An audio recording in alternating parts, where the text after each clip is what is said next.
வேணும்னு கேட்ட போதும், இல்லன்னா தள்ளி போயிட்டே இரு. வேணும்னு கேட்கவே தள்ளி போயிட்டே இரு. நான் ஏன் போகணும்? One day you gonna regret.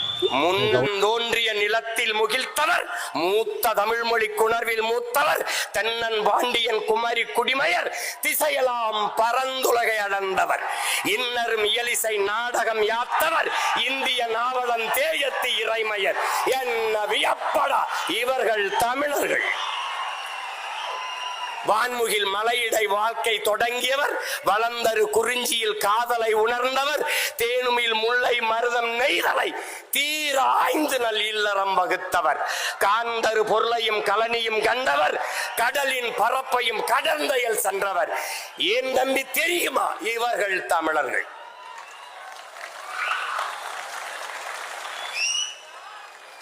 ஆங்கிலம் அறிவு அறிவின் பேசிட்டுக்கிற இயேசு இயேசு பிறந்த 500 ஆண்டுகளுக்கு பிறகு உருவான மொழி ஆங்கிலம். இயேசு பிறப்பதற்கு 500 ஆண்டுகளுக்கு முன்பே தமிழின் தொன்மை இலக்கண நூல் தொல்காப்பியம் இருக்குது உருவாகல இருக்குது. என்ன ஆங்கிலத்தில் சிறப்பு வச்சிருக்க நீ? என் மொழியை நீ எடுத்துட்டா உனக்கு சொல்லல. 500க்கு மேற்பட்ட கலை சொற்கள் உயிர் சொற்களை நான் போட்டது உனக்கு. உடன், என்னுடைய உடன் ஒரு எஸ் போட்டு சடன். என்னுடைய பேச்சு ஒரு எஸ் சேர்த்து ஸ்பீச். என்னுடைய பஞ்சு ஒரு எஸ் போட்டு ஸ்பாஞ்சு. என்னுடைய கொல் ஒரு இக்கில். என்னுடைய கட்டுமரம் உன்னுடைய கட்டுமரான். என்னுடைய நாவாய் உன்னுடைய நேவி. என்னுடைய கலாச்சாரம் உன்னுடைய கல்ச்சர். உனக்குன்னு என்ன இருக்குது? நான் போட்ட பிச்சையில் ஒரு உருவாக்கிட்டு நான் தான் பெரிய இன்டெலிஜென்ட்.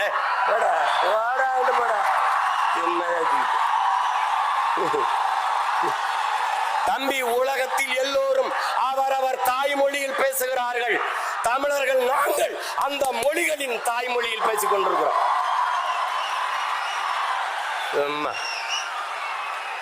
இந்த நாட்டின் பிரதமர் மாண்புமிக்க ஐயா நேரு அவர்கள், ஐயா பிரதமர் மோடி அவர்கள் உலகம் பூரா செல்றாங்க. என்ன சொல்றாங்க?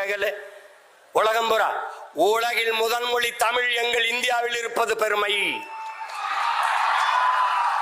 இந்திய மொழிகளின் தொன்மையை தமிழில் இருந்து அறியலாம்.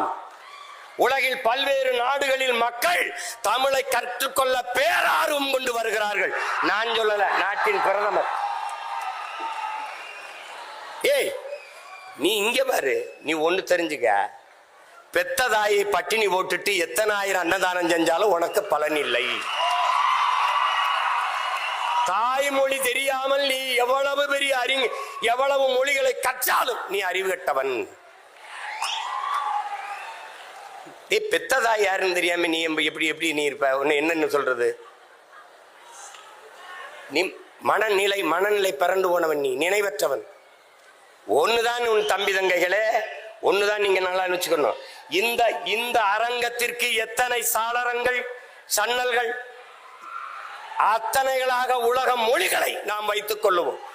ஆனால் நுழைவாசலாக இருக்கிற தலைவாசலாக நம்முடைய தாய்மொழி தமிழை நாம் வைத்துக் கொள்வோம்.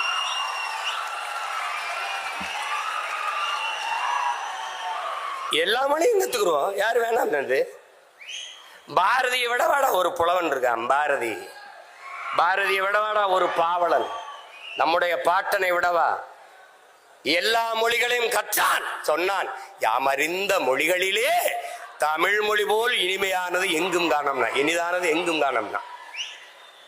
ஆங்கிலம் படிக்கிறவனுக்கு ஒண்ணு சொன்னான் பாரு. ஆங்கிலம் படிக்கிறவனுக்கு அன்னைக்கே 1921 செத்து போயிட்டான். அதுக்கப்புறம் இப்படி ஒரு தலைமுறை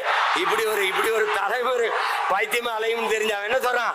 ஆங்கிலம் ஒன்றையே கற்றார், அதற்கு ஆக்கையோடு உயிரையும் விற்றார், தாங்களே அந்நியரானார், செல்ல தமிழின் தொடர் வச்சு போனாருங்க. செல்ல தமிழ்னு போடுறான். தாய்மொழியை மறந்த இனம் சுடுகாட்டில் இறந்த பிணம். நன்கு விளங்கி வச்சுக்க. நீ அதை விட்டுறாத.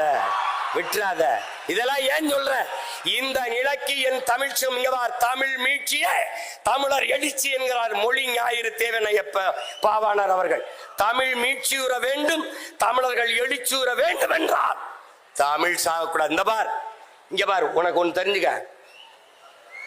தாய்மொழியை பாதுகாத்த இனங்கள் கடுகளவு இருந்தாலும் மலையளவு உயர்ந்து வாழும்.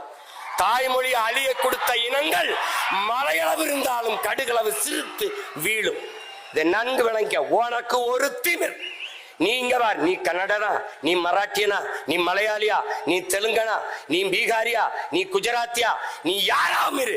ஆனால் நான் மராட்டியன் என்ற திமிரோடு, அந்த திமிரோடு நீ யாரு, நான் நானா இருக்கேன். என் தம்பி சொல்றாரு, எங்க நான் இந்தியத்திலிருந்து தமிழை பார்க்கிறேன், என்னன்னு தமிழகத்திலிருந்து தேசியத்தை பார்க்கிறார். நான் இன்னொன்னு சொல்றேன், நான் என் தம்பிக்கு சொல்றேன், நான் முதல்ல எங்க அம்மாவுக்கு மகனா இருக்கேன், அப்புறம் அத்தைக்கு மருமகனா இருக்கேன்.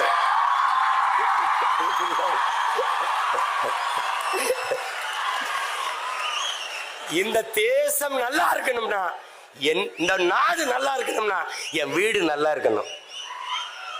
என் வீடு நல்லா இருக்கணும், உன் வீடு நல்லா இருக்கணும், அவர் வீடு நல்லா இருக்கணும், அவர் வீடு நல்லா இருக்கணும். எல்லா வீடும் நல்லா இருந்தால் நாடு நல்லா இருக்கும். That's all your honour.